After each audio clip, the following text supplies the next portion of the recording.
ask all of you to join Julia and I to toast to those who were unable to make it here today, and to toast also to those who are gone but not forgotten. I know my dad is not here, but he's with us in spirit, so maybe just raise your glass and toast to everyone and to your health.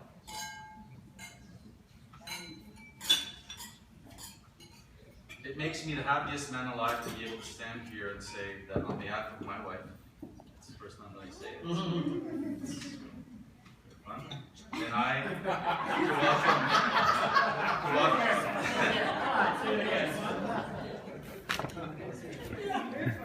welcome to our wedding. So thank you for sharing this special day with us, as Julia is going to say later. Several of you have come from near and far in order to be here today, and it really means a lot to both Julia and I. It really wouldn't be the same here without all of you here, so thank you. I would like to start by saying thank you to a few special people. To my beautiful young daughter, Émilie, j'aimerais te dire un gros merci de nous avoir aidés avec les fleurs et les bagues lors de la cérémonie, mais plus précisément d'avoir accueilli Julia dans notre belle petite famille. De voir t'amuser avec elle entre filles me rend tellement heureux. Les soirées de l'église et tout ça, ça me donne un break pour aller à daycare et pour te voir t'amuser avec You didn't ruin it. Mom, I can't let today go without thanking you for your love and support over the years, and for welcoming Julia into our family. I know that it's hard to believe, but I haven't always been this handsome, intelligent, dashing individual who is at times athletic and clumsy, and a successful man that you see here standing before you. Over the years, my mom and dad have helped me be who I am today, and Mom has helped me through some difficult ups and downs over the years. And so thank you, Mom, for listening. I love you. Alice and Peter, thank you for giving me your very beautiful daughter.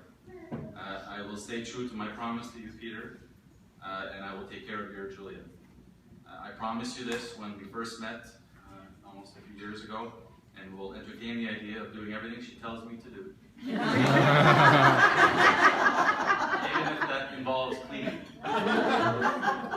I must confess, I have done some cleaning a while ago, but have become accustomed to being clutter-free in our new house, thanks to your daughter. Are you listening, Stephanie? It's for you.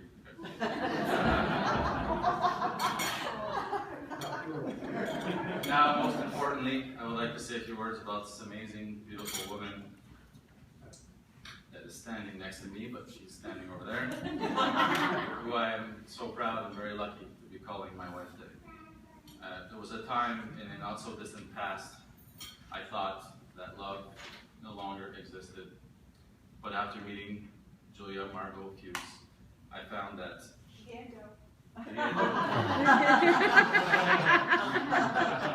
as Dan said earlier, I found what was missing in my life. Julia has not only been a source of friendship, support, and love to me and Emily, but also has shown me that nothing is insurmountable. So, thank you.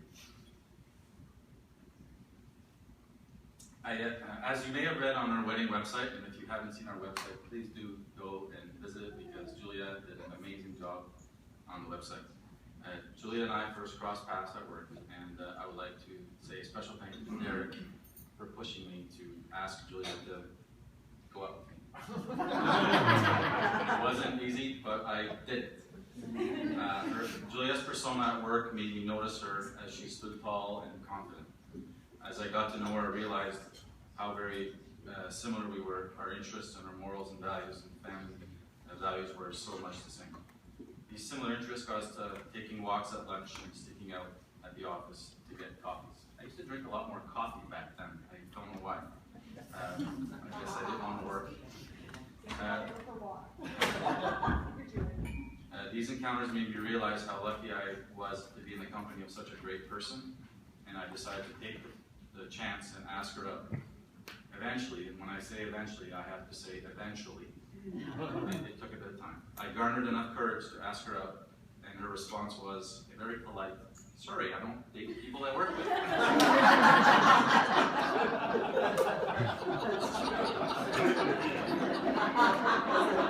Funny how things change. So, to make a long story short, I continued to flirt with the boss. Yes, I was actually dating the boss at that time, and that was Julia. As we got to know each other more and more, especially over that 11-hour road trip to a Washington wedding, so thanks Carrie and Sean who are here today. Your love for each other inspired me, and I didn't crash your wedding. You know, we were thinking about it, we didn't do it. So the more comfortable we felt with one another, Julia and I need to say more. That's why we're here today to celebrate our union. Julia, you have brought so much to my life, and I hope to live up to the kind of person that you make me want to be. Julia, je me sens extrêmement fier et content d'annoncer au monde entier que tu es ma femme. Émilie et moi sommes super excités de commencer cette nouvelle vie avec toi qui sera remplie de souvenirs que nous bâtirons ensemble dans les années à venir. And as I said earlier, Yatilubi. So I know that most of you are hungry. You have desserts that are not finished yet. So we changed the agenda on the speaking. Our MC changed on me, so now I'm ad-libbing. It doesn't show. But I must say one last thing about Miss Yindu. Julia has worked tirelessly for the last few months, and I emphasize the last few months, because for some people it takes over a year to do everything that she's accomplished at your tables today. So much of what you see before you today has either been made or chosen by Julia with the help of some special people along the way, and for that I am so grateful to you, Julia, for making this so perfect. Thank you. Now I would like to say a few words about our good friend, our neighbor, and our officiant, Richard. There's children here, so I'll be polite. Thanks to you, Rick. You have shown me that there is always a light at the end of the tunnel, and that all things are possible. You were the perfect person to lead our wedding ceremony, and it wouldn't have been the same without you marrying us, Joan. So by the way, I do look better than you today. Yeah, yes, come on. Now I'd like to say a few things about our MC, or our master of ceremony. Nicole, thanks for agreeing to MC our wedding. Both you and I have shared some memories together, off and off the golf course. And to be perfectly honest, I have been playing better in golf than you in the last little while. As well as in our personal and work life. Both Julia and I cherish your friendship, and we look forward to spending some more time with you. And to my best man, Dan Patti. You have always been around to help me with either my golf game, advice on my daughter, and or my personal life. Our lives have crossed paths for a reason, so thank you, Rick. Rick kind of brought us together. And I thank you for your support and listening here over the years. Our friendship goes without saying. As you said earlier, you are the brother that I never had. On a more important note, Dan has already given a speech, so I'm ad-libbing right here because I was supposed to say this earlier, and now I'm trying to figure out what I'm going to say. But it's important for all you to note that Dan suffers from a rare medical condition which causes him to tell stories about me. I really believe these stories to be true, so I thank you for honoring his comments earlier.